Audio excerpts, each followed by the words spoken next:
Pour sauver une vie, Carl a perdu une jambe.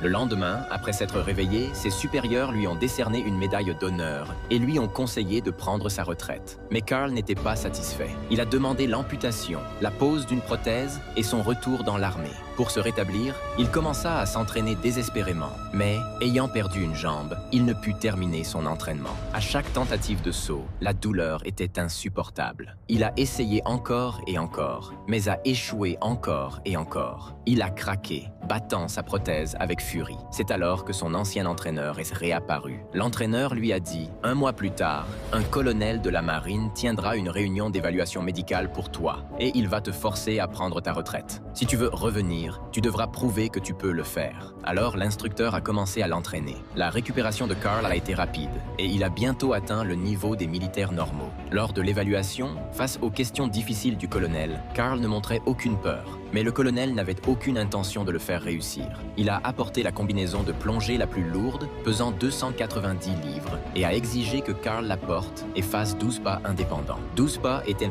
le standard parfait des plongeurs d'élite. L'instructeur trouvait cela injuste, mais Carl a répondu sans hésiter. Il semblait déjà habitué à l'injustice. Il voulait prouver à nouveau sa valeur. Il s'est levé difficilement et a commencé à avancer, pas après pas. Au 5e pas, il a entendu un bruit de fracture venant de sa prothèse. Au 8e pas, la prothèse a complètement cassé. Cet homme de fer a versé une larme sous la douleur. Les yeux de l'instructeur étaient aussi mouillés.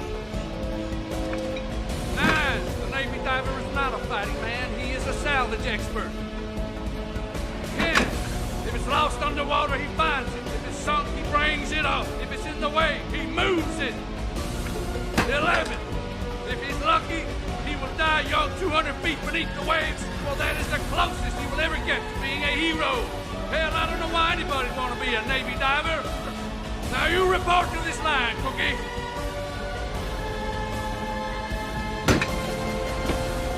Allez!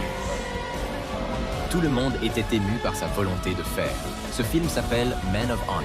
C'est une histoire vraie. Carl a fait preuve d'une détermination sans faille dans la lutte contre la discrimination raciale, devenant ainsi la première personne de l'histoire de la marine américaine à reprendre du service à plein temps après avoir été invalide. 2 ans plus tard, il est devenu le premier homme noir à être promu chef plongeur. Après 9 ans de service dans la marine, il est honorablement parti à la retraite. Tout au long de son parcours, aucune épreuve n'a pu abattre Carl. Même handicapé, il n'a jamais courbé l'échine devant la souffrance. Il nous a montré, par ses actions, que le véritable respect se gagne par l'effort.